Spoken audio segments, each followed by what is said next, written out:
Ano po yung gusto niyo sabihin sa kanya? Binigyan kayong tubig, pinaanohan kayo ng kuryente. Kaso lang ang problema, tinanggal eh. Tinanggal ng utol niya. Kailan po nangyari yung gulo? Yung pagwawala niya? Makalawa. Pero ano pong masasabi niyo ba sa kanya? Salamat na lang. Salamat sa'yo. Hindi, sana po sa akin, ayos lang. Sa utol Hindi niya. lang po alam yung problema. Kung ang kailangan po, malapit po sa akin pa. Iyon, ano po yun? Asukal? Kape, ating. Asin. Eh, ano pong ulamin niyo ngayon? Wala po eh. Wala ho kayong ulamin.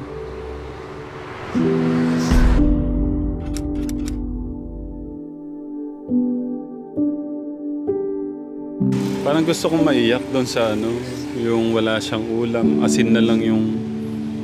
Umulam po ba kayo ng asin? Apo, natikman ko na ng asim. Kape. Nag-ulam na rin ako niyan. Wala ako tinatanggihan. Basta makakain lang tiyang ko. Kahit toyo, yung ulamin ko. Ito, pakita ko sa iyo yung ano, yung... Ito. Wala na siyang... Wala talaga siyang ulam. Ito yung asin, no? Kaya nasabi kong inulam niya yung asin.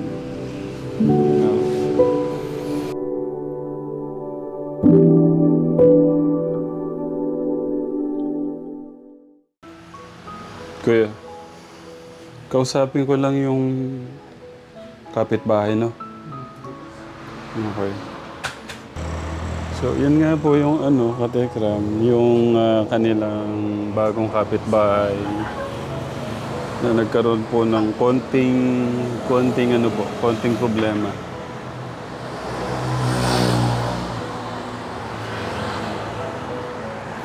Lumapit po kasi siya kanina sa akin. Morning po. Okay lang pong puntahan ho kayo dyan?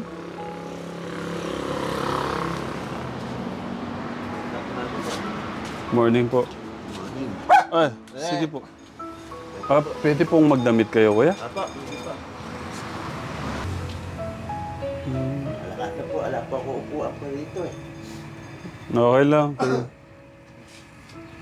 Okay lang po, kabit ko ito. Apo, sige po. Okay. Gusto kong malaman ano pong nangyari nung isang araw. Kasi po kasi kikisaksak po, kurente, ay pinatanggal po ilaw. Pwedeng dito po tayo sa ano po, maliwanag. Pinatanggal. Kasi po wala pa ako ilaw dito po eh. Kasi po nawala na po yung nanay ko po eh. Wala na po nag-iisa dito po. Opo.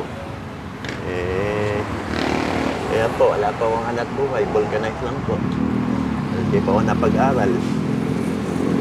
Kailan ho kayo nalipat dito? Noong kailan lang po. Nung nalibing lang po nanay ko. Ha? Nalibing lang po nanay ko. Condolence po. Kaya po malungkot po ako. Matablay po ako. Kaya po humingi ako ng tulong sa inyo. Nagkaroon po ako ng ano dito, mailaw. Para karoon ako konting matubig po dito. Kanino po motor to? Sa akin po yan. Yan lang po yung ano ko. Mamasada lang po ako. May napakita po. Yan lang po yung kaya ko. Hindi po ako napag-aral.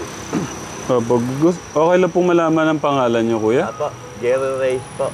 Jerry Reyes. Jerry Reyes. Apo. Ilang taon na po kayo? Ito po. 32. Apo. Kabataan niyo pa ho pala. Ngayon namatay po yung nanay ko. Tatay ko naman po, nagsasaka lang po ng bukid. Ilan po kayo magkakapatid? Ala na po. Solong anak lang po ako. Solong anak lang po kayo pala. Apo, ako lang po isa. Tapos namatay po ang mama niyo, kailan po? Nung bago nagbotohan po. Bago botohan. Ano pong kinamatay niya? High blood po. High blood. Apo. Hindi po ba, paano po siya na high blood? Kasi nagtitinda ko sa may plaza yon, sa may Titi Hall. Ngayon, punta kami ng bayan po. Nagluto pa siya. Tanghalian. Nakakain pa siya ng tanghalian. Nagluluto nga siya ng sopa. Hmm. Kaso lang, nahilo siya. Ayun, dinala namin yung emergency, patay na. Hinga na lang siya.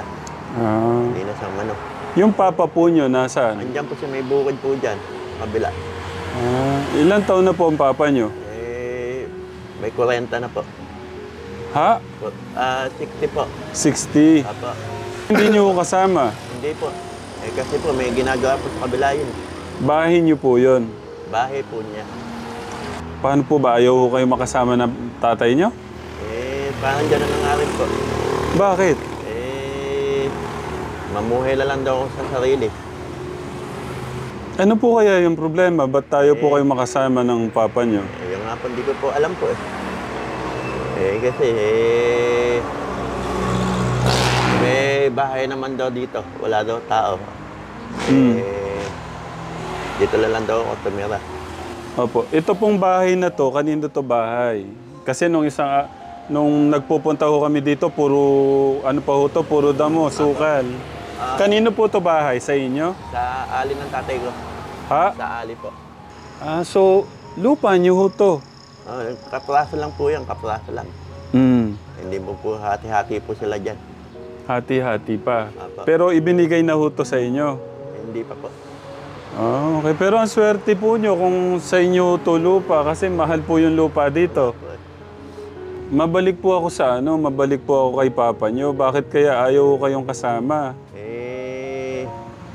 Kaya ko na rin mamuhay maisa Sabi ng tatay ko.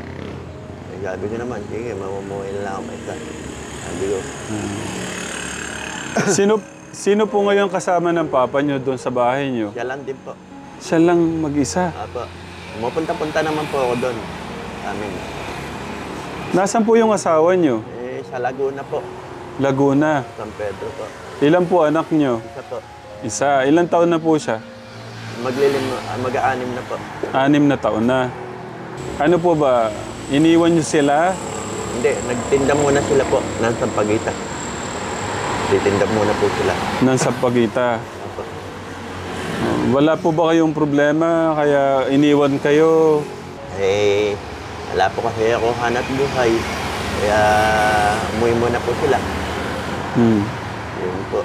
Iniwan po kayo? Hindi naman po. Doon po nag-aaral po yung bata. Sabi ko, bumalik na lang. Yung sinasayang nyo po, baka parang sunog na kuya. Tignan nyo muna.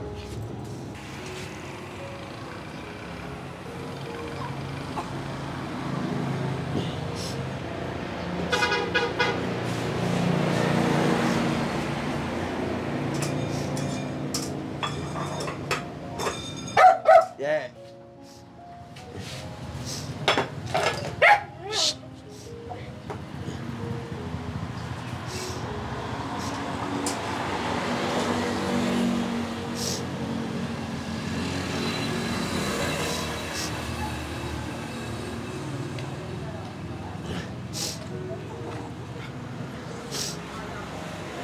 Inisipon po ako. Ano po ulam nyo? Wala nga po Wala po kayong ulam. Ano po yung nandun pwedeng... Ito po. Ayun po. Dilata po. Dati na po yun. Ha? Matagal na po yun. Punta po tayo doon.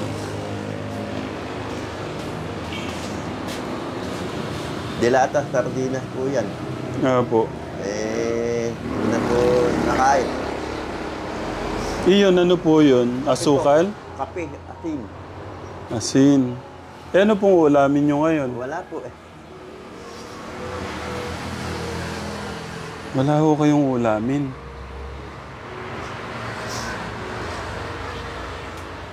Wala po ba kayong perang pambili dyan? Wala po. Pwede po makita yung wallet nyo, kuya?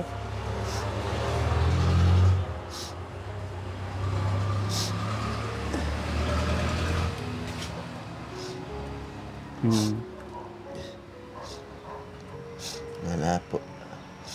Ba't naubusan po kayo ng pera, kuya? Ano po Dito po kayo. Ano po yung... Nagbimili ako ilaw. Ah. Ilaw lang dito. Kasi nagpararga ako ng gasol. Pera ko lang. Sabihin ko lang. Yung pera wala na.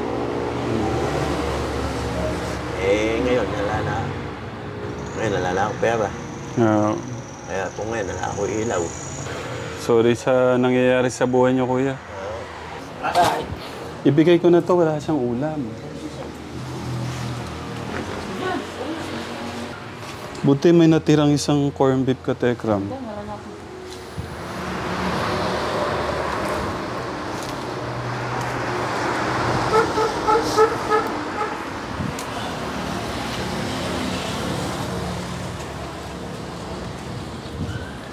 Kuya, ito, meron po kaming, ano po to, corn beef.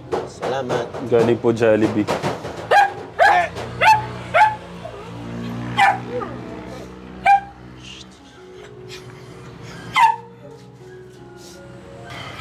Pasensya na po kung anong nangyari sa inyo, kuya. Hindi po kasi...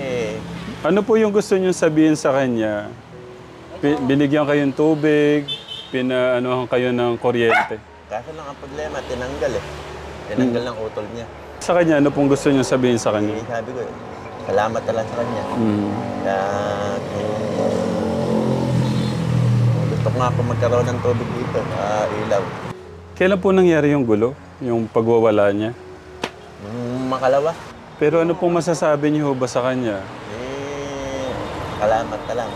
Salamat sa'yo. Hindi, sana po sa akin, ayos lang. Sa utol Hindi niya. lang po alam yung problema.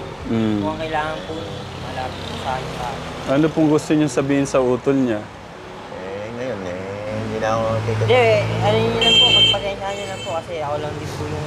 kasi ganyan po talaga siya eh. Ako lang po yung bahala. Parang nga siyang galit sa akin lagi eh. Basta siya magagalit sa akin. Alam mo akong ginagawa masama sa kanya. Pagpasensyahan niyo na po. Andito naman ako sa bahay na to. Hindi po. Ako na po humingi ng ano ha. Ganito na lang po. Kasi siguro, ano po siguro kasi sabi ko po kasi ako magbabayad ng 1 taon ng kuryente, 1 taong tubig. Siguro iniisip niya na nakakaya kay Tatay Ram, baka masyadong magastosan si Tatay Ram. Ganun lang po siguro yung ano niya. Pero mas bata naman po siya, intindihin na lang po natin, no? Pero nag-usap na po kami. Pagpasensyahan niyo na po. Kung nalungkot to kayo doon. Pero sa ano kuya, gusto ko lang sabihin sa inyo, huwag niyong pabayaan yung sarili niyo. Oh.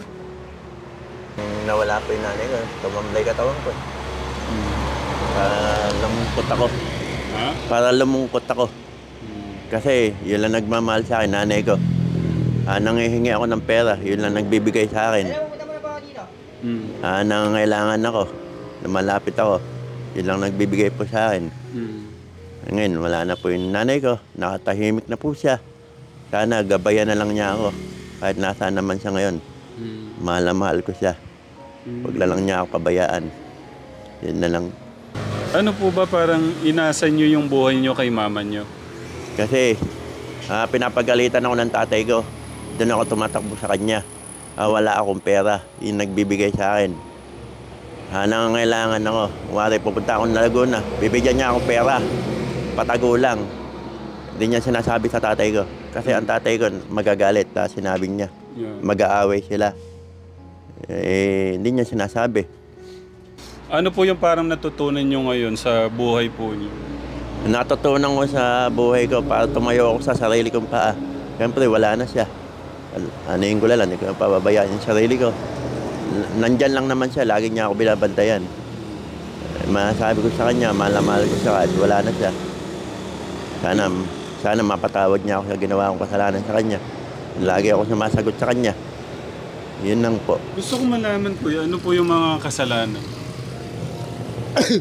Okay lang po ba? Lagi po ako sumasagot sa kanya, matigas kasi yung ulo ko. Hindi po ako sumusunod sa kanya. Uutusan ako, ayoko sumunod sa kanya. Puro pera daw yung hihingi ko. Sabi ko, wala kasi ako dyan ng pamasahe, takong Laguna. Binibigyan niya ako. Ngayon, nagtitinda siya may titihol. Ngayon, hindi na siya nagtitinda. Yun lang, nawala na siya. Matagal po siya nagtinda, taon na rin.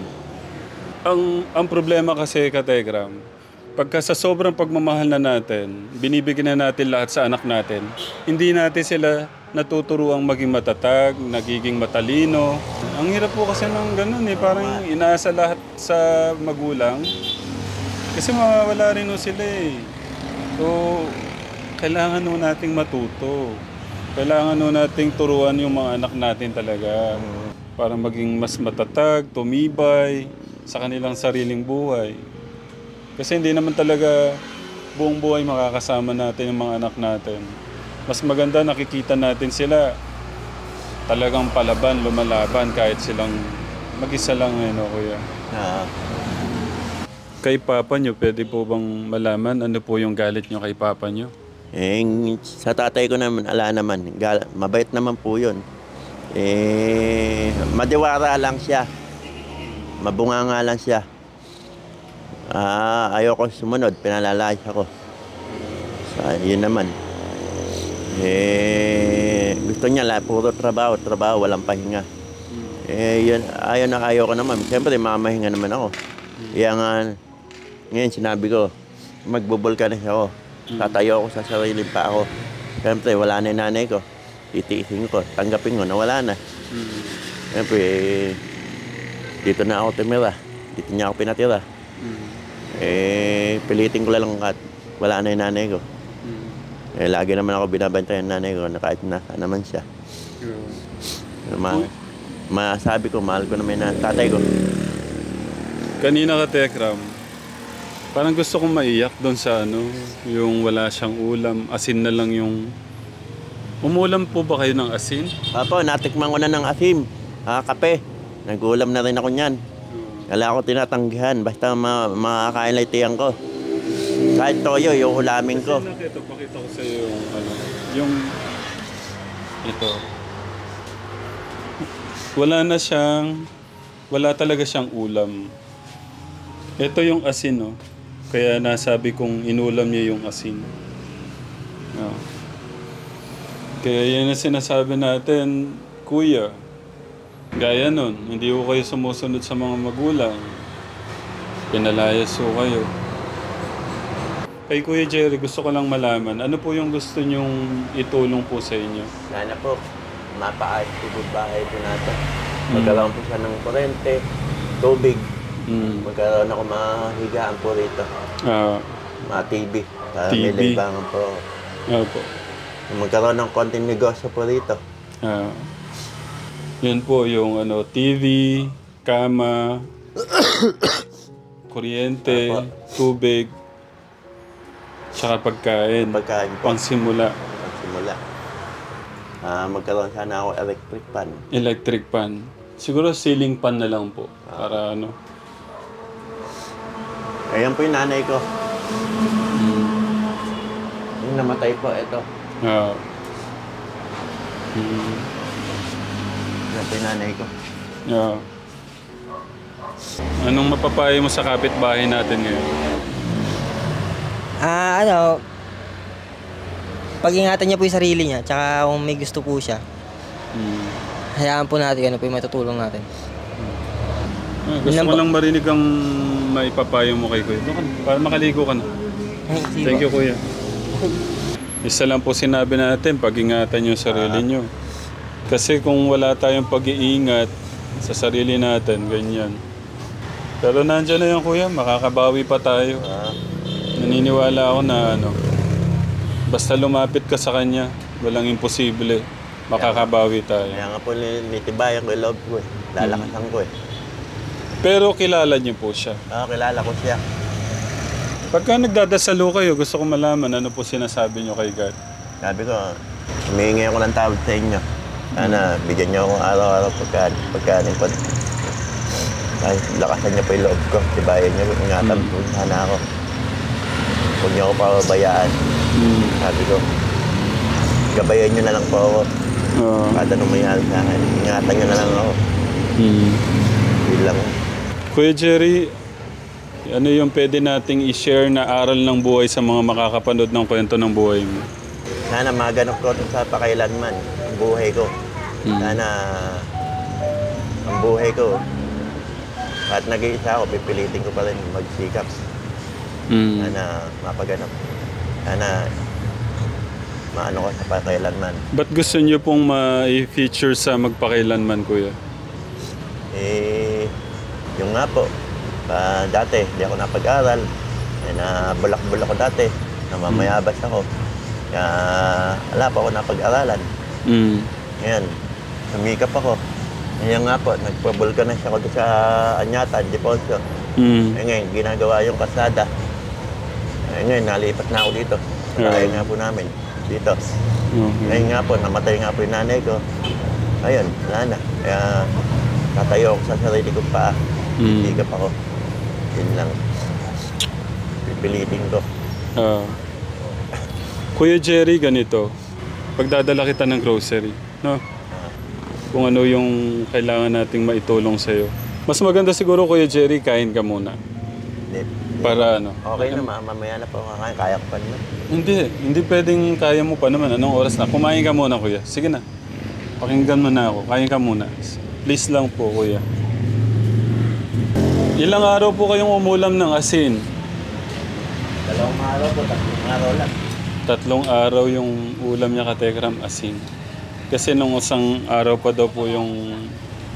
Saan po galing yung isang sardinas? Binili ko po, isang araw po yan.